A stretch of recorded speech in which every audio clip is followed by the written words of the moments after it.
Hey everyone, welcome back to Carrie's Garage, Smart Car Edition. So this is going to be the last episode of the Smart Car for a while because it's done.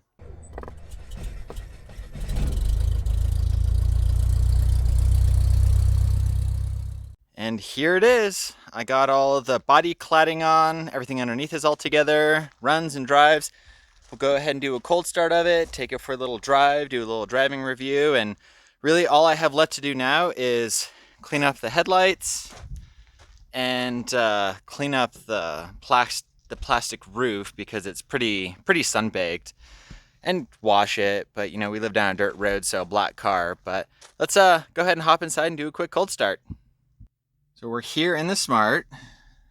Go ahead and put the key in down here by the shifter. Let's go ahead and start it up.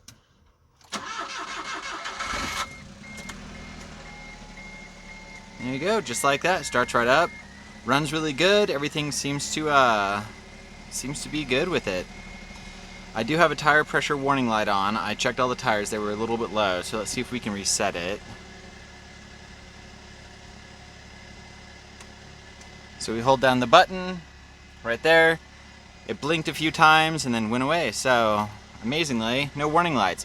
The only thing left I need to reset is the service interval, which is negative 43 miles, but it's got new oil, everything. I did a bunch of service work on it, so I need to reset that. But other than that, I'm gonna go ahead and set you up with the GoPro and take it for a little drive.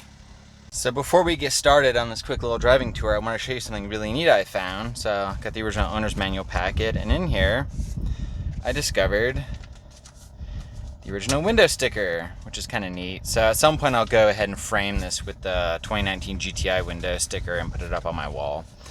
But got the Smart out of the yard, so let's go take you for a quick little drive. All right, we are out on the main road. I've got the shifter in the manual mode because I do not like how Smart shift automatically. To me, it shifts way too soon. So this car does have the flappy paddles, unlike the Bow Concept, which was only the shifter itself. It's right on the road doing 30. And it's not really much different than that 2014 Bow Concept Cabrio. The only difference is, you know, I have a plexiglass roof instead of a convertible top, but pretty much drives the same. This one has a lot more miles on it, obviously, and the tire size is a little bit different. But we're swinging over by a good friend of mine's place real quick because I want to plug in his computer and see if I need to just relearn the computer for the clutch. We've only put, I don't know, 20 miles on it or so, but I just want to go through it with the computer and make sure that, you know, everything is copacetic. So we're gonna pull in real quick, do that, and then take it for a little bit more of a drive and see how it does. Cool, we scanned the whole car, did have a couple of fault codes. A lot of them were just stupid BS codes from it sitting with the battery disconnected and then plugging the battery and certain things not properly connected. So we got all those cleared and we relearned the clutch in the system, and I can already tell you that the clutch engagement already does feel a little bit better. I don't know how much better. I think it kind of self-learned a little bit, but it was really good. I wanted to get in there and just tell the computer the clutch was new.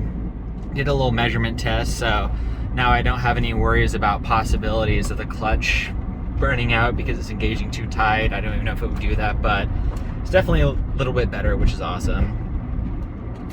So I think the little Smart, other than the TPMS did come back on, so I need to recheck the tires, make sure that there might not be a slow leak, or we might possibly need some new sensors. But if that's the case, the front tires need to be replaced anyway, so that's not really a big deal. But other than that, it's a really great driving little car, and kind of a cool thing too. First on the channel is the first big full project that's been completed. And we got the car. It was taken apart, kind of put back together to be able to roll, got it to the house, took it back apart, dropped the whole subframe out, took the engine out, separated it from the transaxle, put a new clutch in, new head gasket, head bolts, several new O-rings, gaskets, and got it all put back together and got it running. And now here we are driving a perfectly running 2009 Smart car that I did a massive amount of work on. And I will tell you, I never want to do that again. I have no desire to ever pull a Smart car apart ever again. It was kind of a total nightmare. And I really have no desire to do it again. But when I eventually build a shop in my backyard and have a lift, it will definitely be a little bit easier to do projects like this. But I've gotten to the point now with all the stuff I have, I really don't need to ever do a big project like this again. I'm really glad I did it because now I've got a really great little commuter car. But it'll get good fuel mileage, be able to drive it around where we live, a little bit better than driving the V12-7 or the old VW bus, which recently broke, and we're gonna have to do a video on that one fixing it. The engine's gonna have to come back out, but what can you do? So yeah, got the really cool Brabus rev counter, clock. I mean, it's a smart 451 chassis, just like that Bow concept. Other than, like I said, this is a hardtop coupe instead of a convertible, but it drives really good. It's a fun little car.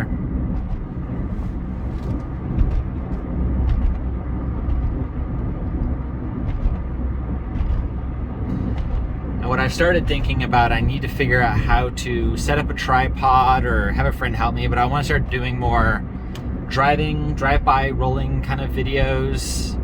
But I need to figure out how I'm going to do that, especially by myself. But I think it'd be kind of cool to start incorporating that into the videos.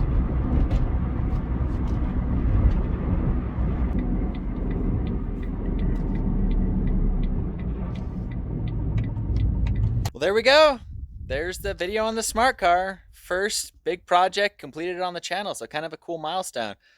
Thanks so much for watching. I really appreciate it. Don't forget to like, subscribe to the channel, and we're gonna keep doing more stuff and fixing more cars. And now that the smart car is done, we're gonna start getting all the parts together and build the engine for the '67 Corvair. So stay tuned on that one. See you guys in the next video.